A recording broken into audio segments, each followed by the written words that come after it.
नमस्कार, you news में आपका स्वागत है। जलालाबाद जनपद शामली में किसानों के हक में समाजवादी पार्टी द्वारा निकाली जा रही पद यात्रा को रद्द कर समाजवादी कार्यकर्ताओं को घर में किया गया प्रशासन द्वारा नजरबंद।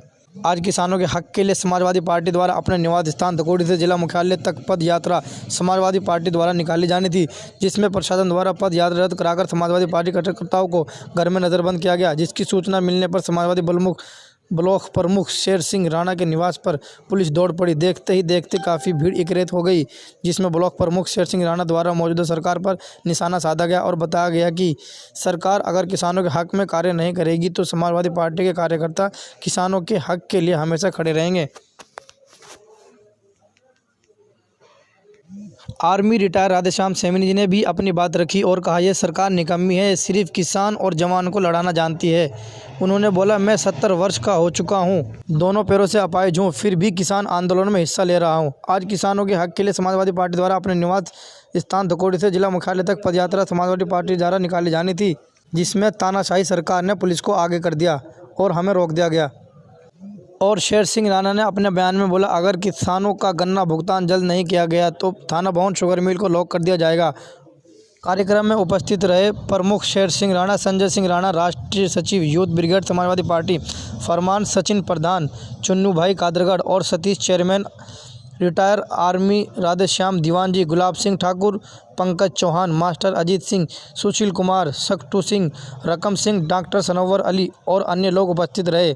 धन्यवाद। यू न्यूज़ से मेहताब सैफी की रिपोर्ट। बोल के सुन लो, ये प्रशासन भी सुनना है। अगर जेल भेजना है तो मुझे भेजो और पहले मेरी गोली मारो।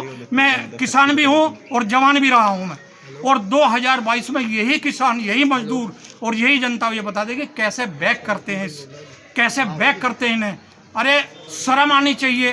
मंत्री किसान का बेटा पेमेंट 14 दिन में देगा, 14 महीने में भी पेमेंट नहीं देता, एक साल कर देता है। कहाँ गए वो 14 दिन? कहाँ 14 दिन गए? अगर उसे ये सुकून है कि शेर सिंह के और दीवान और ये उद्योगपतियों को फायदा पहुंचाना चाहती है, इसीलिए ये समाजवादी पार्टी के लोगों को नहीं, अन्य दलों को भी रोकने का काम कर रहे हैं। क्योंकि हम लोग एक सच्ची भावना से और सच्चे हित के साथ में किसानों के साथ में खड़े हुए हैं। माननीय राष्ट्रीय अध्यक्ष जी का आह्वान है और उनका निर्देश है, चाहे ये लोग जो प्रशासन के लोग सरकार के उसमें आके तानाशाही हमारे पे जो ये कर रहे हैं, किस तरीके से हमें यहाँ नज़रबंद किया हुआ है, किस तरीके से हमें बैठाया हुआ है, आप लोग देख रहे हैं, पूरा प्रदेश देख रहा है किस तरीके से।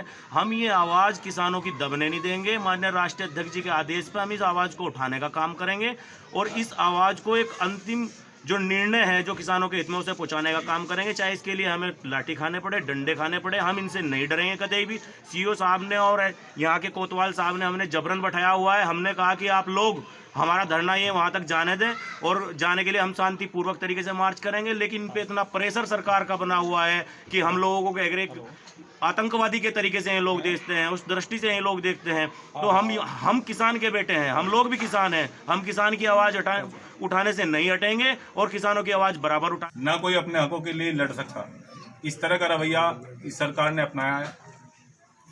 हम सबको होम अरेस्ट करने का इन्होंने प्लान बनाया। समाजवादी कार्यकर्ता जहाँ जहाँ तहाँ थे उनको उनके घरों में कैद किया गया। कुछ कार्यकर्ता धकोड़ी से इकट्ठा, क्योंकि यात्रा धकोड़ी से प्रारंभ होनी थी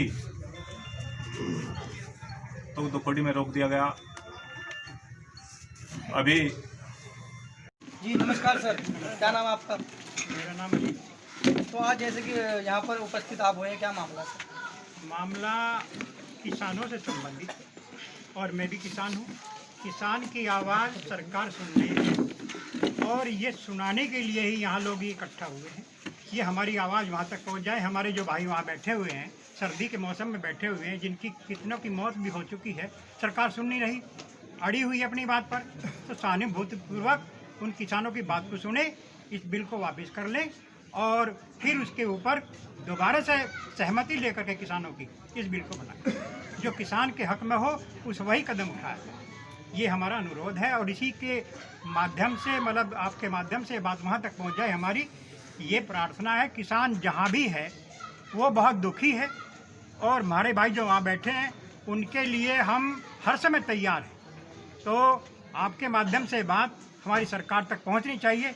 उन किसानों को जल्दी वहाँ से उनकी बात सुन करके उनका धरना